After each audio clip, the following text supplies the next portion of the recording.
All right, artists, now that we've looked at the artist Jen Aranyi, I thought we could use some influence from her style of art in art making today.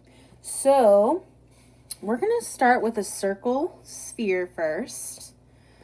And you could do that by tracing a big circle with something you find. So I have this big thing of glue. I could trace a circle with this today. Or if you don't have anything big available around you to do a big trace circle, you can kind of just do it freehand on your own the best you can.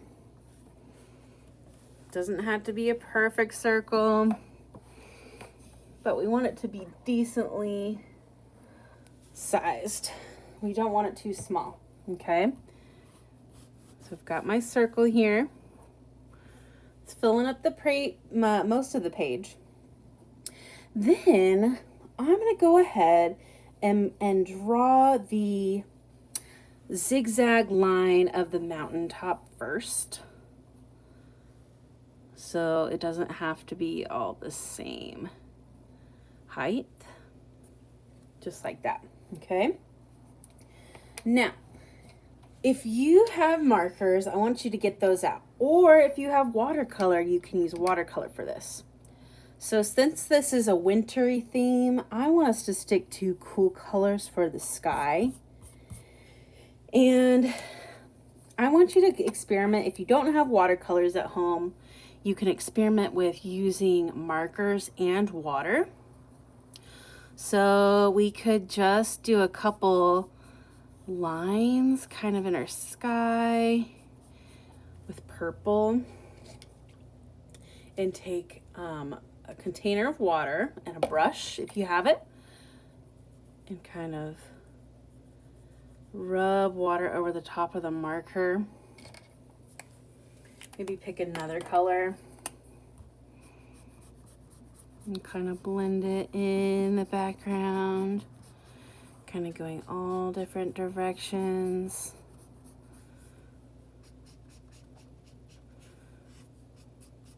Kind of do kind of streaky lines that cross over each other, kind of.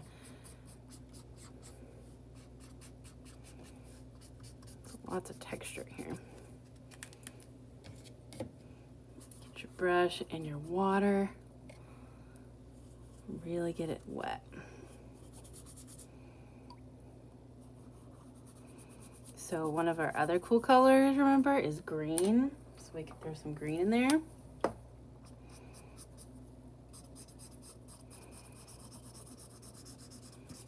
Streaky lines. I might go back in with a little more blue here. Streaky lines. Maybe some purple.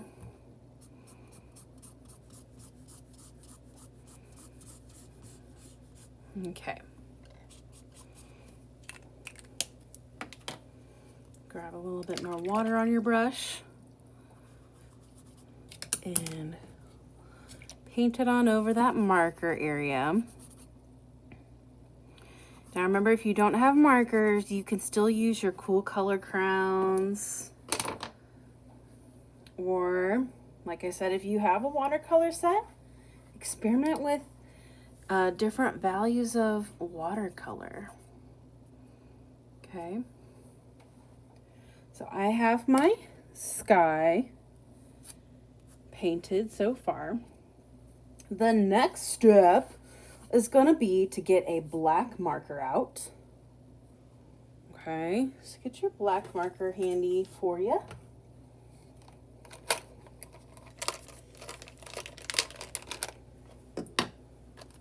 And like I showed you guys, and on your Canvas page, you guys are going to have available to you the little template on how to do these next steps.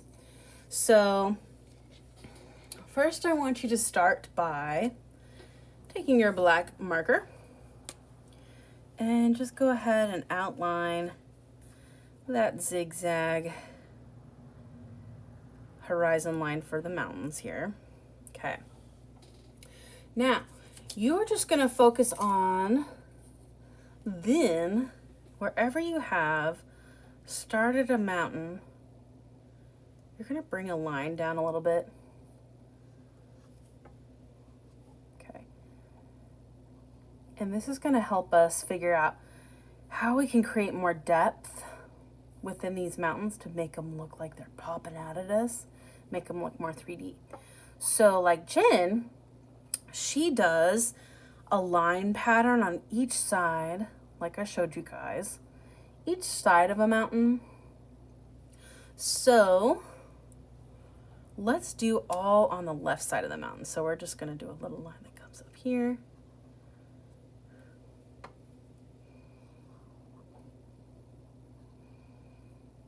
We have another one that comes down here. And then she does a bunch of diagonal lines in that section. So remember, an angle with space in between those lines.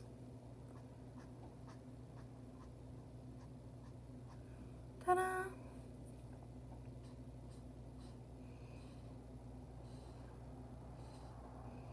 And then once we get all this filled, we will start adding middle ground. So remember, this is the background part. Middle ground's where the mountains are. Then we can add more middle ground and foreground, which will be closest to us. So on that example I showed you guys on the template, it creates a curved line that kind of helps indicate where the tree lines can go. So I can have some close to me that, remember, the closest the tree would be, the bigger the tree would appear. So a couple vertical lines going up and down. And this is gonna be the tree lines, okay, for the evergreen trees. And then when you start adding the detail to the evergreen trees, you can start on one side doing diagonal lines that get bigger and bigger. And go to the other side. So starting at the top of the tree, kind of like a upside down V, but diagonal lines, getting bigger and bigger as they get to the base of the tree. Okay. So these trees, we can tell they are farther away because they appear smaller, but they're probably not actually that small. So by doing this, it's creating depth in the art piece. So let's finish this big tree that's closest to us. And what's the spacing in that? Is it background where this tree is? No, remember, it is closest to you, which is the foreground. Ta-da! Okay, so something else you guys could do is to add a little bit more texture to the mountains here. You could add a couple little more streaky lines on them. Make them look like snow piles or snow tracks, or other little trees kind of poking through the snow, or rocks. I kind of want to add another tree here.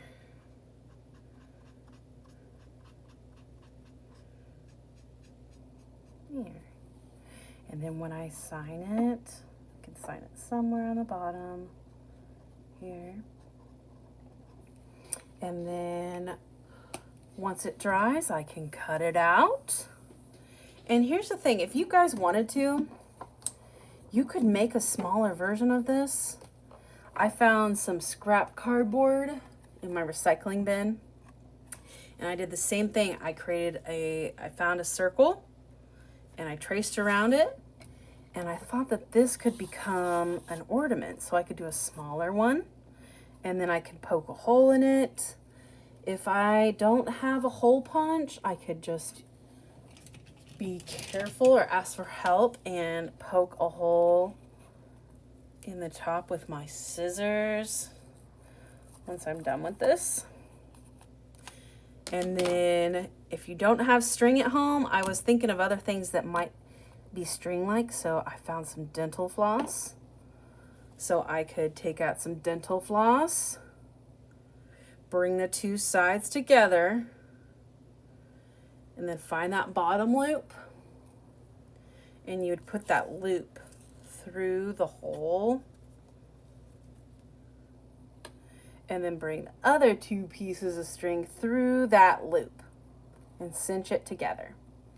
And then to create a tie, you'll bring those two pieces together and take one finger, loop it around so it crosses like so, and then bring those two pieces of string and loop it inside that loop. Let me try again.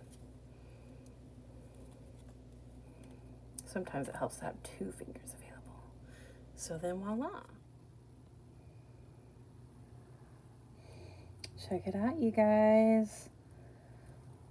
So I did the little mountain range first with marker on the construction paper scrap that I found.